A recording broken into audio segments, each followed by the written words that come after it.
Viewers, আবারও চলে এসেছি আপনাদের কাছে একটি ঘরোয়া পদ্ধতি রান্না নিয়ে। আজকে আমি আপনাদের দেখাবো ঘরোয়া পদ্ধতিতে কি করে আপনারা মোগলাই তৈরি করবেন।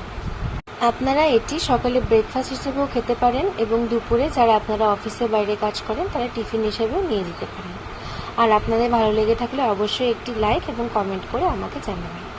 প্রথমে আমি আটা, ময়দা এবং খাওয়ার সোডা এবং পরিমাণ মতো চিনি, লবণ দিয়ে মিশ্রণটি ভালো করে মেখে রেখেছিলাম 1 ঘন্টা আগে।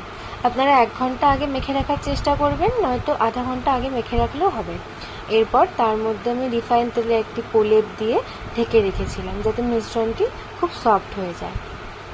এরপরে একটি পাত্রে আমি শসা, টমেটো, পেঁয়াজ কুচি কুচি করে কেটে নিলাম এবং একটি পাত্রে আমি 5টা ডিম ভেঙে নিলাম এবং ডিমে পরিমাণ মতো লবণ দিয়ে ডিমটি ভালো করে ফেটিয়ে নিলাম।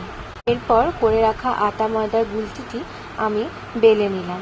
বেলে নিয়ে তার মধ্যে আমি গাজর, শসা, পেঁয়াজ, টমেটো কুচি করে রাখা সমস্তটি দিয়ে তার মধ্যে ডিমের মিশ্রণটি দিয়ে দিলাম।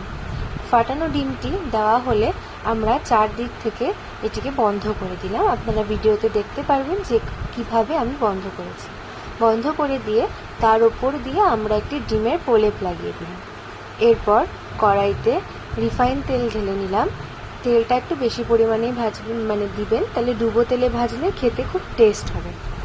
তেলের পরিমাণটা বেশি দিয়ে তাতে তৈরি করে রাখা মোগলাইটি উপরে ডিমের প্রলেপ দিয়ে আমরা গরম তেলে দিয়ে দিলাম। এরপরে আপনাদের তৈরি ঘরোয়া পদ্ধতিতে মোগলাই। গরম গরম আলুর তরকারির সাথে আপনারা পরিবেশন করুন এবং বাড়িতে ঝটপট বানিয়ে ফেলুন এবং খেয়ে আমাকে অবশ্যই জানাবেন আপনাদের কেমন লেগেছিল।